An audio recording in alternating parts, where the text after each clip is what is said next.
Morning, everybody, and happy Valentine's Day. I hope it's a great day for you. And overall, just show love to everyone. It's not just about your sweetie, it's about showing the love. So, my name is Jackie Schwab. I am the founder of the Press Play Lifestyle Signature System and also a professional success coach. You can learn more about all of my fun stuff at jackieschwab.com. So, today I wanted to talk a little bit about managing the morning madness. Now, if you are a mama who works out of the home, this time of day can be literally the worst time of day ever. Um, it might go something like this, right? So, as you're about to walk out the door with your kids in tow to put them in the van, one of them remembers that they needed a snack for the whole class today. The other one forgets that they have basketball practice and needs their gym clothes, which are not in hand. Maybe another one realizes they need their boots or they can't play outside, all of which you have no idea where those things are. Now, I'm sure we all have billions of more stories about the craziness that morning madness can lead us to.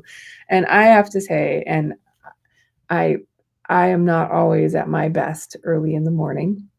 There may have been a few days of the crazy banshee screaming insano mama that came out in the mornings. However, I have had to make some changes in my routine to help with the morning madness routine, so it's not quite so maddening. And the reason this all came about was I was talking to one of my one-on-one coaching clients, and she's like, I don't know how you do it with 4 kids. I only have one and things are crazy. And I think it's a good idea once in a while for us to um, realize that it doesn't matter if you have one kiddo or no kiddos or 10 kiddos. Um, the morning can be crazy, right? And so my crazy isn't necessarily worse or better than her crazy. We're all just trying to get through it.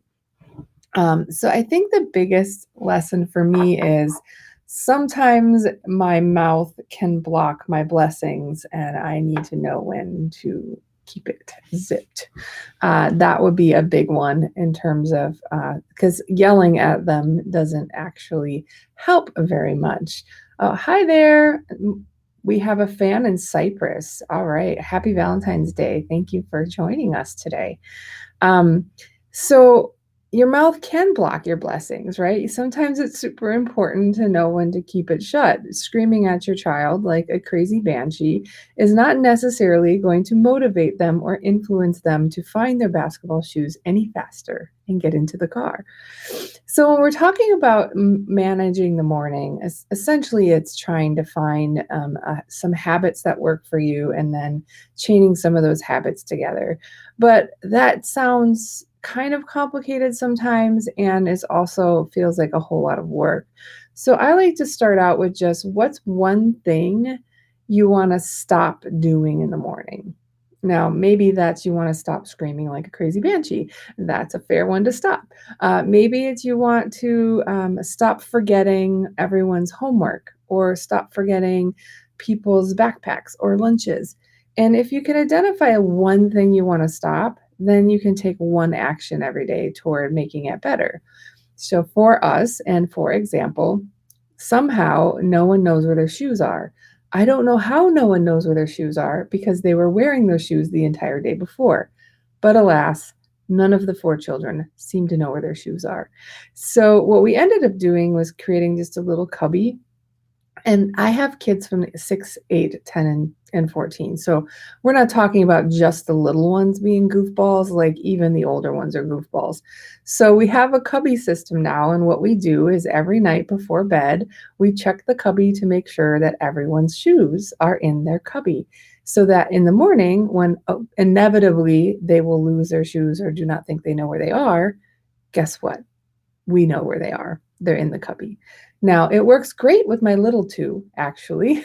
It seems to be the older 2 who refuse to use the cubby system that it doesn't work with. But one of the things you can try to do is identify something that you want to stop doing. Shoes. Hi, Chris. My teenager still does that. See, right? I told you the 14-year-old is the one that is the most trouble.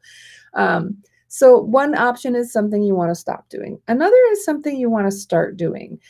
For me, I was running around like a crazy person, kind of getting everything done, and then I get to work and realize I hadn't eaten anything. Now, I'm a hangry person. If mama doesn't get her food, she is not a very pleasant person to be around. And so I would just be getting angrier and angrier, meaner and meaner all the way to the point that I got to the office. And then I'm like, oh, I'm hangry. All right. But then your choices are awful, right? They're not very energizing or good choices. So I started making myself toast when I was making the kids something to eat. Just that one tiny change. You can even ask my kids. They have felt much less attacked in the morning because I'm not starving anymore. And then if one stop doing doesn't work or one start doing doesn't work, maybe there's just one thing you like to do a little bit better. Maybe you would like to put all of the coats and jackets and hats and mittens in the same place, even though for the most part everyone usually gets them. And just work on one thing for at least a month because these are little people, right? Even if you work on it for 7 years, like I said, the 14-year-old's shoes are still I don't know where her shoes are even right now. I'm she has a day off. They're probably under the bed or something. But just pick one thing you wanna stop doing, start doing, or do better. I found that I needed a new routine, like a whole new routine, but every time I try to do it all at once, it just crashed and burned and failed miserably. So what I really ended up doing was, getting up before everyone else. Like this morning, I got up a little earlier. It was accidental, but I was like, "Ooh, free time. What am I gonna do?" And I took a little walk on the treadmill, and actually, it felt phenomenal. And I don't know why I don't do that more often, but it was still an opportunity for me to get up, shake out my cranky pants, maybe have my toast before the rest of the kids get up, and have my morning go a little bit better. Well, hopefully you found some value in this. If you did, please click like or maybe share with another friend who's got crazy morning madness going on or their teenagers can never find their shoes. Please come join our free Success with Balance for Career Driven Moms Facebook group. It's a group with other moms like you and I get together and we talk about things that make us crazy, what we want to do for ourselves so that we can be the best moms ever. So, one other quick teaser, if you check my personal profile page out next week, Monday, we'll be announcing a launch of a new group coaching case study program. Very limited entry. I'm only going to take on 16 clients into that program. So, look forward to seeing that information out there on Monday. You can also find it on Monday on the Press Play Lifestyle page. So this is Jackie Schwab reminding you to embrace your pause, play the game you want to win, and prosper with your life by design, not by default, and wear your shoes go into the cubbies. All right, guys, so much. Thank you so much for joining me. I'll see you guys all next week, Monday. We're all taking the weekend off, so I'll see you soon. Bye.